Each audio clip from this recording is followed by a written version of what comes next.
Libro de los Salmos 4.1 dice la escritura: al músico principal sobre Neginoth, salmo de David, dice: respóndeme cuando clamo, oh Dios de mi justicia. Cuando estaba en angustia, tú me hiciste ensanchar. Ten misericordia de mí y oye mi oración. Levanta tu mano derecha. Señor, gracias, te adoramos, te exaltamos, te bendecimos. Gracias por tu palabra. Háblanos, ministranos en el nombre poderoso de Jesús. Que esta palabra nos ayude, que esta palabra nos impulse, que esta palabra nos empodere y que salgamos de aquí transformados bajo el poder de tu Espíritu Santo. Señor, háblanos. Dile: Señor, háblame. Ministranos en esta mañana en el nombre poderoso de Jesús. Pueden sentarse los que están de pie. Y hoy quiero hablarte acerca del tema el Rakab de Dios. Diga conmigo: el Rakab de Dios. Ya le voy a explicar qué significa el Rakab de Dios. Cuando nosotros leemos el Salmo capítulo 4, podemos entender o hacer una sinopsis acerca del Salmo capítulo 4. Número 1, ¿qué estaba pasando el rey David? El rey David estaba pasando por uno de los tragos más amargos de su ministerio, uno de los tragos amargos más difíciles.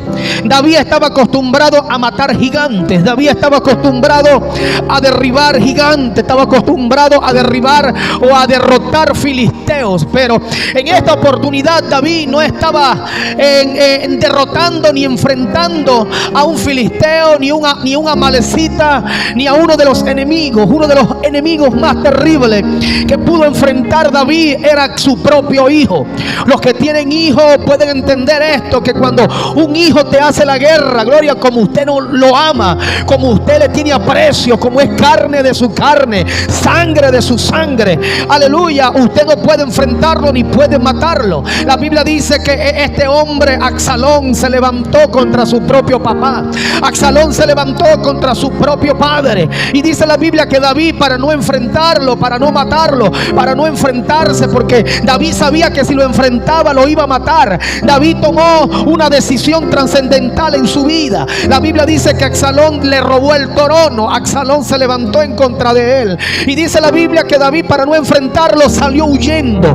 Uno de los tragos más amargos de su vida, uno de los procesos más difíciles, aleluya, cuando tu propia familia se levanta en contra de ti, cuando tus propios hijos te hacen la guerra. Qué difícil es, aleluya, cuando tus propios hijos, tu propia familia, aleluya, se levanta en contra de ti. La historia, los grandes eruditos bíblicos, estudiosos de las escrituras, dicen que David, aleluya, salió huyendo, y cuando David sale huyendo pasó por el torrente de Cedrón, y dice la historia que David iba subiendo al monte de los olivos. Pero ¿cuál era la condición del rey David? El rey David, aleluya, subió el monte de los olivos descalzo. Los grandes eruditos epicúreos de la escritura, los grandes investigadores, dicen que David subió el monte de los olivos lleno de ceniza, porque dice que cuando una persona estaba viviendo un luto, cuando estaba viviendo un trago amargo o estaba viviendo una situación difícil en su vida, se tenían que llenar de ceniza. Eso representaba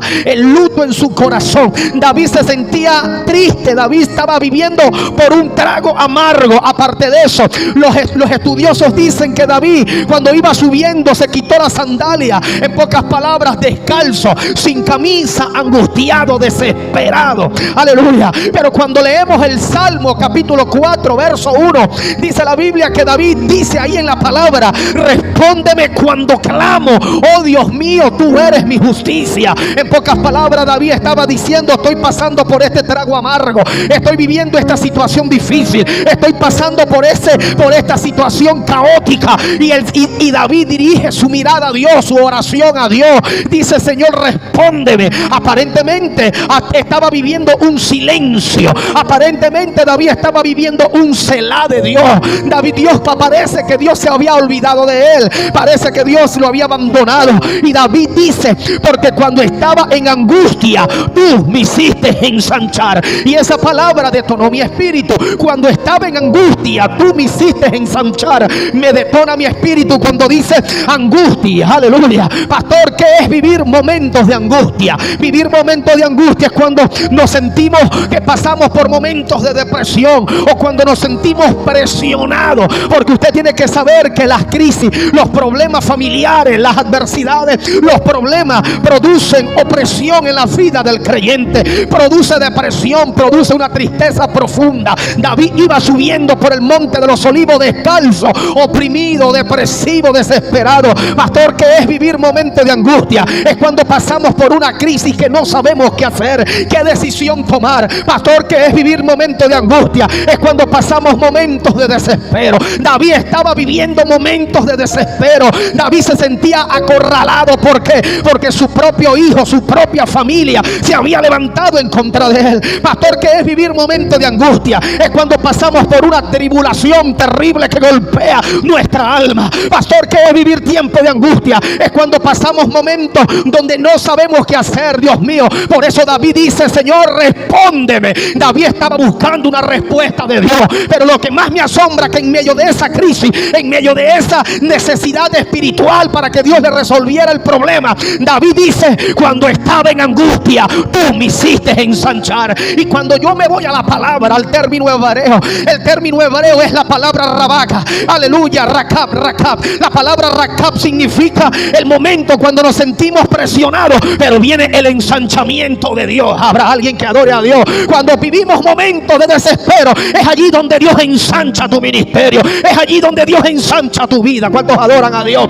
La palabra ensanchar, ya analizamos el término angustia, pero ahora vamos un poco más adelante. ¿Qué significa la palabra ensanchar? Porque David dice: cuando estaba en momentos de depresión, Dios me hizo ensanchar. La palabra ensanchar viene de la palabra hebrea, la palabra rakab, que significa aumentar en demasía, crecer en grande, llevarte a un lugar espacioso. Aparentemente la Biblia parece que es contradictoria, porque en tus momentos más difíciles es donde Dios te hace crecer. En tus momentos más caóticos, de tragos amargos, que te sientes oprimido, te sientes desesperado, ahí ocurre el ensanchamiento de Dios hacia tu vida, hacia tu ministerio. Yo no sé cuántos me están siguiendo en esta noche, en esta mañana. Lo que te estoy diciendo, que en tus tragos amargos vas a conocer al Dios que vive. En tus tragos más difíciles, en tus momentos más caóticos, en tus momentos de depresión, es cuando Dios te revela cosas grandes y ocultas. Habrá alguien que adore el nombre del Señor, por favor. Aleluya. Aparentemente Dios espera que te sientas angustiado para Él ensanchar tu vida. Habrá alguien que adore a Dios, por favor. Dígame amén a su nombre. Ahora, ¿qué nos enseña este versículo? Este versículo nos enseña algunas cosas importantes que quiero enseñarte. Este versículo, capítulo 4, verso 1 al 6, al 8, perdón, nos enseña, a mí particularmente me enseña 5 cosas. Número 1, nos enseña a confiar en medio de la angustia. Habrá alguien que adore a Dios. En medio de la persecución y de la crisis y del desespero, este salmo nos ayuda, aleluya, y nos imparte confianza que usted puede atravesar crisis, gloria a Dios, pero hay que seguir confiando en el Dios que te saca del problema. Vamos, denle un fuerte aplauso al Rey, a su nombre. Número 2, que nos enseña este Salmo capítulo 4, nos enseña a buscar alivio divino en lugar de desesperarnos. A su nombre.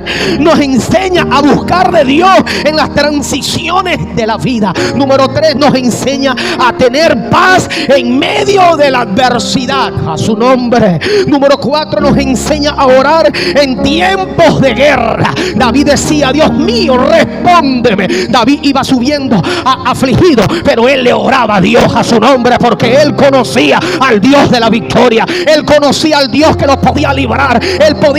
David conocía al Dios, aleluya, que le da la justicia cuando todo el mundo se le había levantado en contra de él. Levanta tu mano, por favor, porque hoy te vengo a anunciar de parte de Dios: esa guerra, ese desespero, esa crisis, ese problema, esa aflicción va a quedar como nada delante de la presencia de Dios, porque Dios está contigo en medio de ese proceso.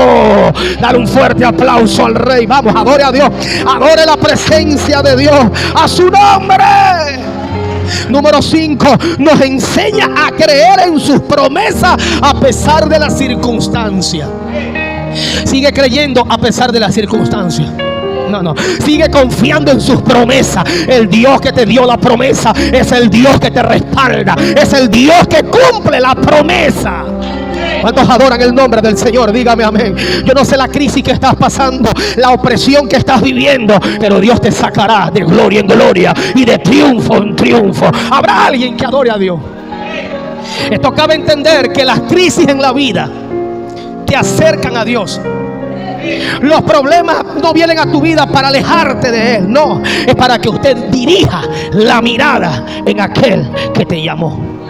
Muchas veces Dios permite las pruebas en nuestras vidas, aleluya, para acercarnos más a Él. ¿Sabe por qué? Porque el enemigo te quiere hacer la guerra. El enemigo te hace la guerra para desanimarte. El enemigo te hace la guerra para sacarte del propósito. Pero Dios usa los problemas, el dolor, la adversidad para acercarte a Él, a su nombre. Hace 4 días atrás estaba orando a las 4:30 de la mañana. Estaba orando, estaba intercediendo ahí. Estaba en el mueble orando, gloria a Dios, aleluya. Y de repente vi un ratoncito, un pequeño roedor, aleluya. Y la pregunta que me hice, número 1, ¿de dónde entró este condenado? ¿Por dónde entró? Aleluya. ¿Por qué? Porque toda mi casa, las puertas de mi casa están bloqueadas. Aleluya. Todas las puertas de los cuartos, las puertas del patio, la puerta de adelante, yo le pongo una tabla, aleluya. Todas las puertas, ¿para qué? Para que los animales no entren. Y cuando yo vi ese condenado roedor del diablo, aquel ratoncito, aleluya, que pasó, se detuvo, me miró, pero como yo no me moví, aleluya, yo no lo maté. En el momento no le hice nada, aleluya. ¿Por qué? Porque yo quería saber por dónde había entrado ese bendito hijo del diablo. ¿Cuántos adoran a Dios? A su nombre. Yo seguí orando y el ratoncito se me fue, gloria a Dios. De repente lo perseguí, me fijé mi mirada, aleluya, y vi por dónde se estaba entrando una diminuta hendidura, aleluya, por donde entra la manguerita del gas. Y yo dije, tengo que tapar esa hendidura por ahí, porque por ahí se están metiendo los ratones, aleluya. Pero hace 2 días atrás, después eso pasó, y yo me levantaba el otro día, cuando pase ese bendito ratón, gloria a Dios, lo voy a matar. Y cuando estaba orando, antier estaba orando, de repente siento el ratoncito, aquí va, gloria a Dios. Pero ya yo tenía la chancleta preparada para matar ese ratón, aleluya. Mire, y fue cómico, pastor. ¿Por qué fue cómico? Porque le lancé la chancleta. El ratoncito quedó loco, gloria a Dios, y yo me caí, y de repente caí de rodillas y agarré una almohada del mueble, le volví a tirar, volvió a quedar loco. Pero yo decía, de que te mato, te mato. ¿Cuántos adoran a Dios? A su nombre. Volví a agarrar la chancleta. El ratoncito no sabía qué hacer, se subió por la cortina, moví la cortina, cayó, y le lancé de nuevo la chancleta, y el condenado murió. ¿Cuántos adoran a Dios? Y esto nos da una reflexión. ¿Por qué, pastor? Una reflexión, porque usted tiene que saber por dónde el diablo te está atacando, por dónde el enemigo. Hay gente que el diablo lo ataca, aleluya. Por ejemplo, ataca tu finanza, y usted tiene que cerrarle las puertas al diablo. ¿Por dónde me está atacando el enemigo? ¿De qué manera yo le tengo que cerrar las puertas a ese diablo inmundo? ¿Habrá alguien que adore a Dios, por favor? A su nombre. Toda batalla, toda guerra, toda circunstancia es para que nosotros dirijamos nuestra mirada al único Dios que salva, al único Dios que vive, el único Dios que restaura, que los problemas Dios los usa para acercarnos a Él. Dale un fuerte aplauso. Vamos, adore a Dios. A su nombre. En medio de tu angustia, Dios se va a glorificar. No, yo no sé si usted está acá. En medio de tu angustia, Dios se va a glorificar. Se va a desatar el rakab de Dios sobre ti. A su nombre.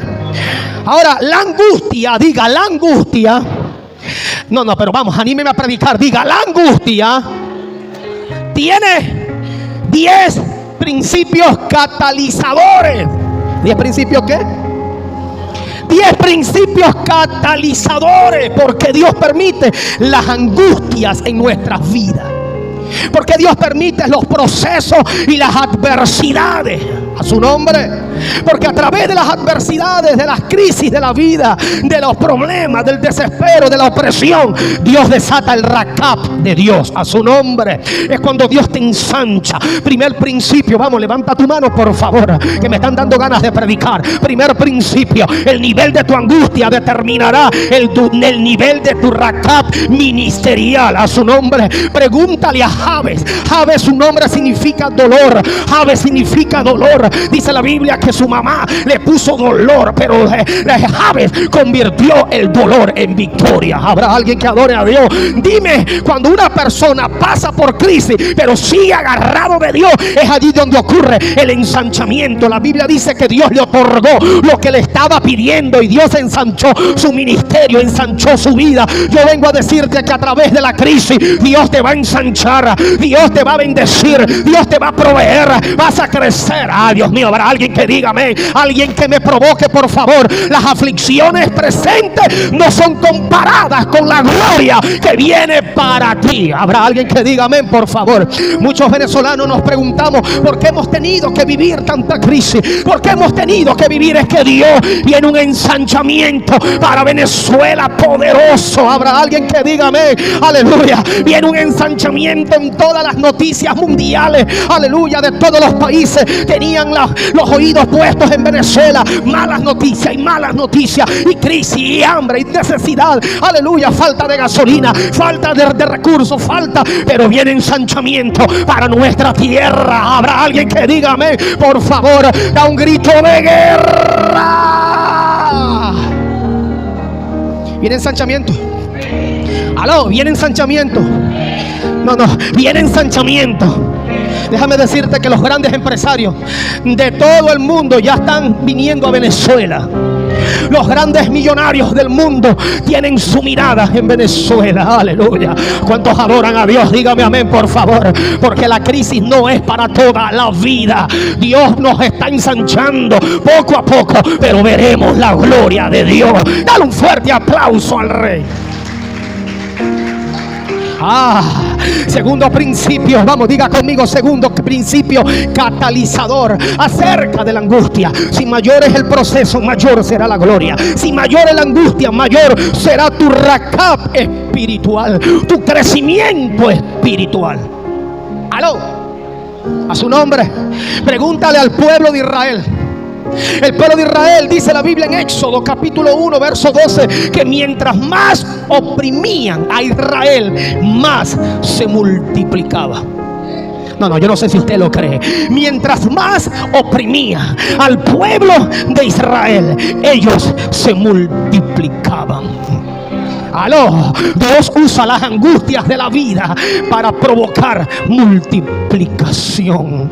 Y Faraón dijo: vamos a oprimirlo, vamos a ponerles más carga, vamos a seguirlo oprimiendo. Pero mientras más los oprimían, mientras más pasaban crisis, ellos se multiplicaban. Iglesia del Señor, viene multiplicación. No, yo no sé si usted lo cree. Viene multiplicación. El diablo te está oprimiendo. Viene multiplicación. ¿Sabía usted que en tiempos de guerra y en tiempos de angustia y en tiempos de opresión y en tiempos de desespero se conoce quién es el llamado y quién es el escogido? No, yo no sé si usted lo cree. En tiempos de problemas, aleluya, solamente revela si usted es un llamado o usted es un escogido. Por eso Jesús dijo: muchos son los llamados, pero pocos son. Aleluya. El llamado, cuando pasa por problemas, se aparta de Dios, pero el escogido permanece firme. A su nombre, gloria a Dios. El llamado, cuando está bien, cuando tiene plata, cuando está bendecido, se congrega en la iglesia. Pero cuando pasa por el desierto, aleluya, se deja de congregar. Pero el escogido, con plata, sin plata, con dinero, sin dinero, permanece firme. Habrá alguien que adore a Dios. ¿Dónde están los que permanecen firmes en tiempos de opresión? ¿Dónde están los que permanecen firmes en tiempos de guerra, en tiempos de problemas? Porque si mayor es la angustia, mayor es el problema, mayor será la gloria. A su nombre, a su nombre. Hace un tiempo atrás, aleluya, yo me hacía tantas preguntas. Yo le decía al Señor: Señor, ¿por qué mi esposa pasa por tantos problemas? Todos sus hermanos no pasan por problemas, están tranquilos. Y mi mujer pasa por 4 o 5 operaciones. Y las hermanas de ella, todas tranquilitas, sin problemas, y una aparente tranquilidad. Y la que más pasa por problemas es ella, gloria a Dios. Déjame decirte, aleluya, que cuando las aceitunas, cuando las montan en la prensa, bendito sea el Padre, aleluya, viene la presión. Pero cada vez que te sientas presionado es porque Dios está sacando aceite de ti. Yo no sé si usted lo dice, amén. Cada vez que te sientas momentos de prueba, momentos de presión, es cuando Dios te está metiendo en la prensa. Porque mayor es el problema, mayor unción.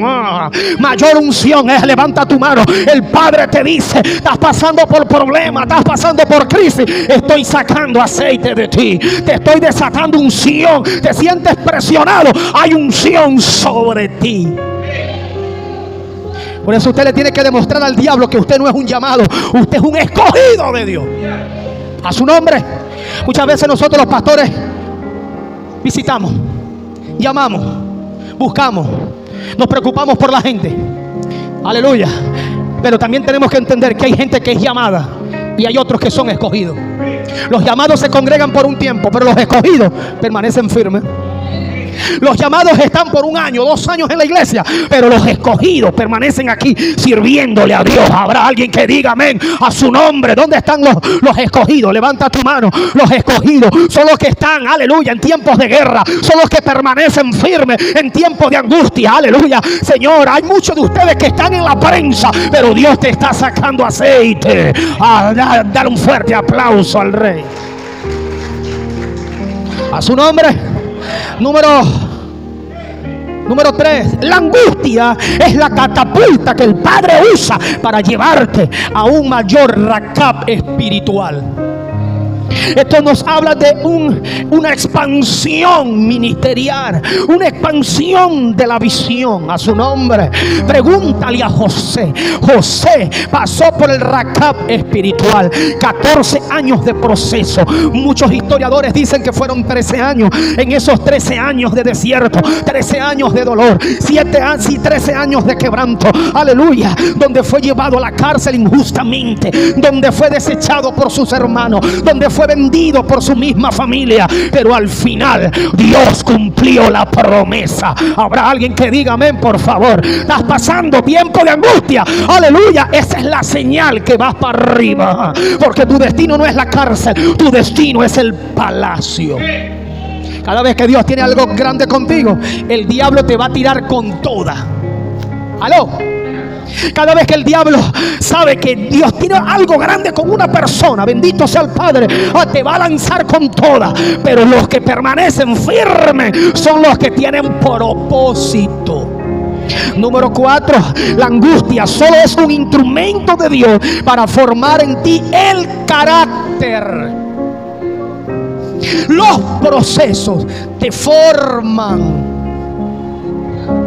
Las crisis, Dios forma tu carácter. ¿Tú qué? Dios es especialista en formar tu carácter.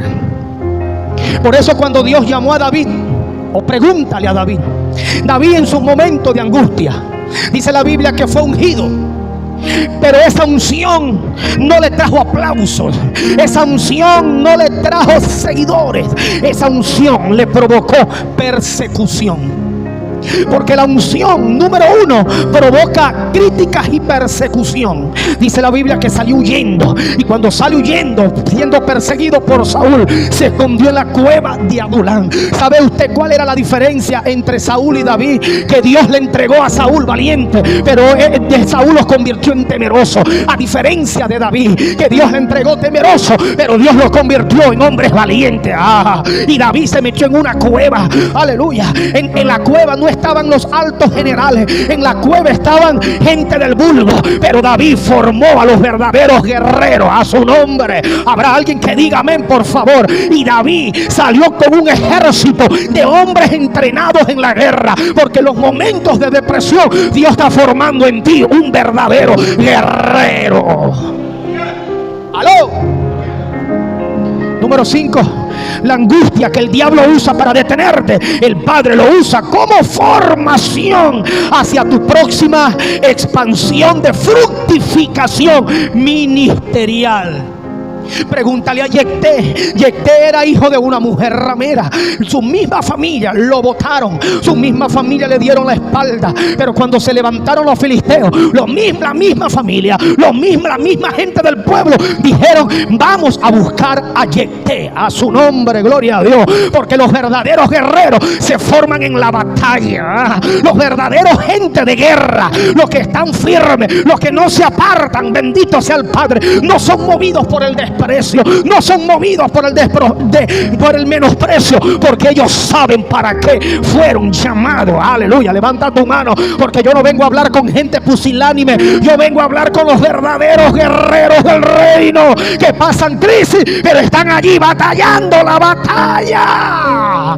Dale un grito de guerra, dale un fuerte aplauso al Rey. Aló. Número 6, la angustia no viene a tu vida para abortar el propósito, sino para formar en ti el valiente mata gigante. Aló. Pregúntale a Pablo.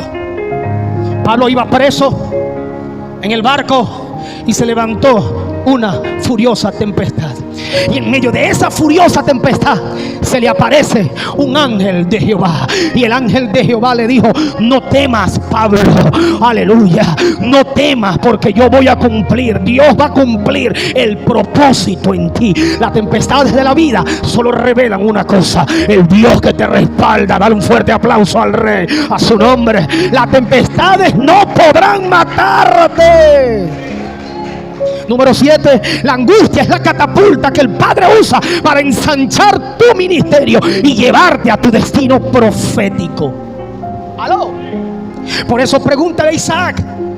Te estoy haciendo un reencuentro de toda la Biblia, todos los hombres que pasaron angustia. Pregúntale a Isaac, que fue catapultado. Dice la Biblia en Génesis capítulo 26 que había hambre, había necesidad, pero en tiempos de crisis Isaac sembró y Dios lo prosperó y cosechó aquel año 100 por 1 a su nombre. Pero hay algo poderoso, que cuando el hombre prospera, aleluya, dice la Biblia que se levantaron los filisteos con envidia, y Isaac no peleó, porque Isaac conocía el secreto de su prosperidad, a su nombre, aleluya. Y se fue para otra tierra, se fue para Rehoboth, se fue para Gerar, y en Gerar sembró, abrió los pozos, y dice la Biblia que salió agua viva. Y allí en Gerar le volvieron a hacer la guerra, y se fue para otro lugar, se fue para Betel, aleluya. Y donde quiera que Isaac llegaba, aleluya, abría pozo y Dios lo prosperaba, a su nombre. Porque el país puede estar en crisis, pero Dios está contigo. Dale un fuerte aplauso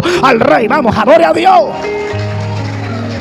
Número 8, la angustia es la oportunidad de Dios para llevarte a un lugar espacioso. Pregúntale a Caleb, aleluya, Caleb. Su nombre significa perro rabioso que muerde y no suelta. A los 80 años, 85 años, Caleb le dijo a Josué: dame pues este monte, porque yo voy a conquistar este monte. Porque los verdaderos conquistadores no se dejan llevar si tienen 80, 70, si están viejos o canosos o están barrigones. Bendito sea el Padre. Los que tienen un espíritu de conquista no se dejan llevar por la falsa noticia, por las cosas. Ellos dicen: yo voy a conquistar la tierra, porque yo sé que el Dios que me dio la promesa.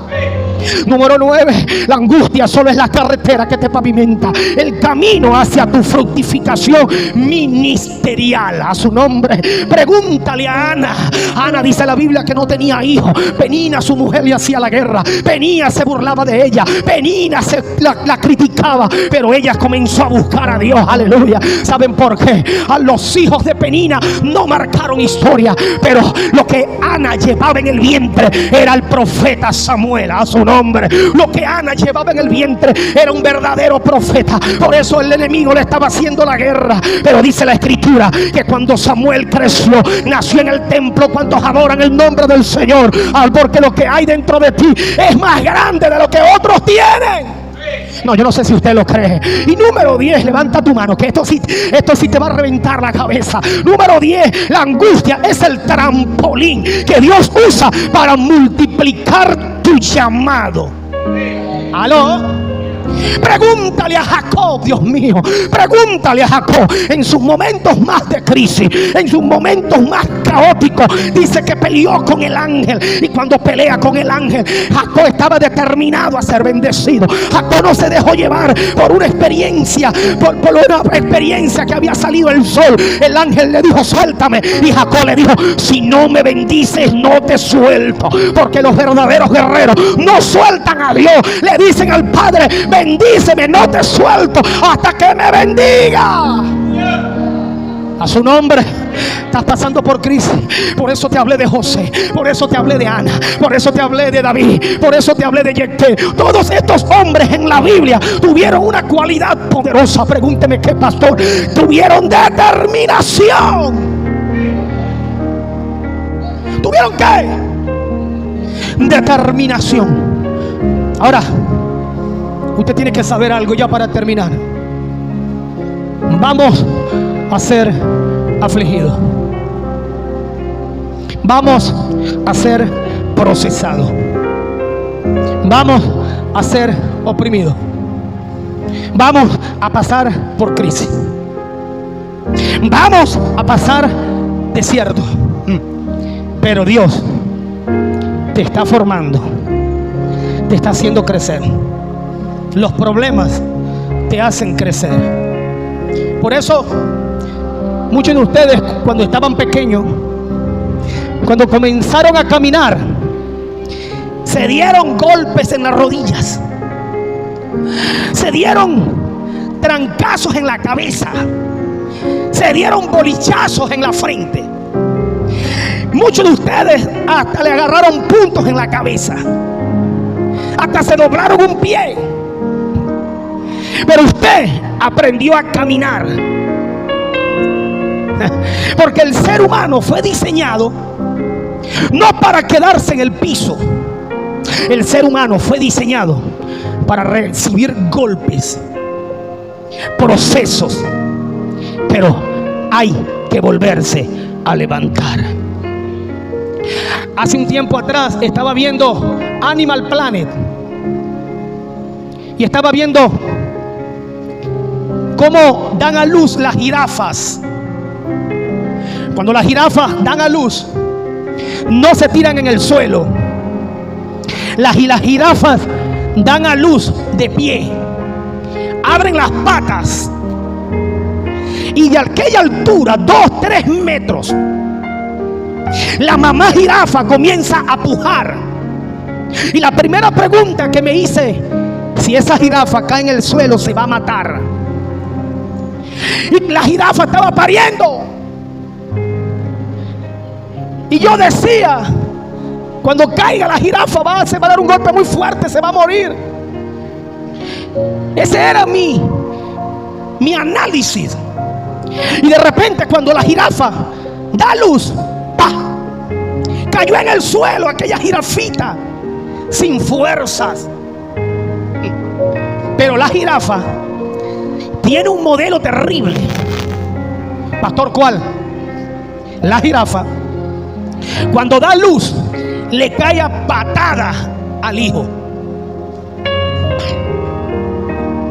Y yo dije: lo va a matar. Y la jirafita rodó. La mamá jirafa le pegó otra patada. ¡Pah! Y yo dije: lo va a reventar. Y la jirafita se levantó con sus piernas flaculentas y débiles. Y la jirafita se cayó. Y la mamá le volvió a pegar otra patada. Y la jirafita se volvió a levantar. Si quiere, usted se mete en YouTube cómo nacen las jirafas. Y de repente se volvió a caer. Y cada vez que la jirafita caía, la mamá le pegaba una patada. Pero eso impulsaba a la jirafita a seguir caminando. Le pegó como 7 patadas. Ya la última patada, la jirafa le pega otra patada. Y la jirafita, la mamá le dejó de pegar. A su nombre. Me imagino que la madre le decía: no te quiero ver en el suelo.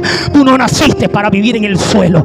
Usted nació para vivir en las alturas. Habrá alguien que adore a Dios, por favor, a su nombre. Y lo que más me asombra, que la mayoría de los animales, cuando le van a dar a luz a los bebés, bendito sea el Padre, aleluya, le dan a luz acostada. Usted ve las cerdas, las cochinas madres, cuando le van a amamantar a los cerditos, se acuestan. Las perras también, aleluya. Pero la jirafa, aleluya, la jirafita tiene que mamar a su nombre. La leche es de pie. ¿Cuántos adoran a Dios a su nombre? ¿Cuántos dicen amén, por favor? La vida te va a dar patada, pero usted se tiene que levantar. Aleluya. La vida, vas a recibir golpes, pero usted se tiene que levantar. Yo no sé a quién yo le estoy hablando. Has recibido golpes, has pasado procesos, has vivido momentos de angustia. El Señor te dice: levántate. Aleluya. Levanta tu mano, por favor. El Señor te dice: no te quiero ver en el suelo. Levántate. El enemigo te quiere ver en el suelo, deprimido. El Señor te dice: levántate. El suelo no es para ti. Dale un fuerte aplauso al Señor, a su nombre. Póngase de pie, por favor. Siento a Dios aquí.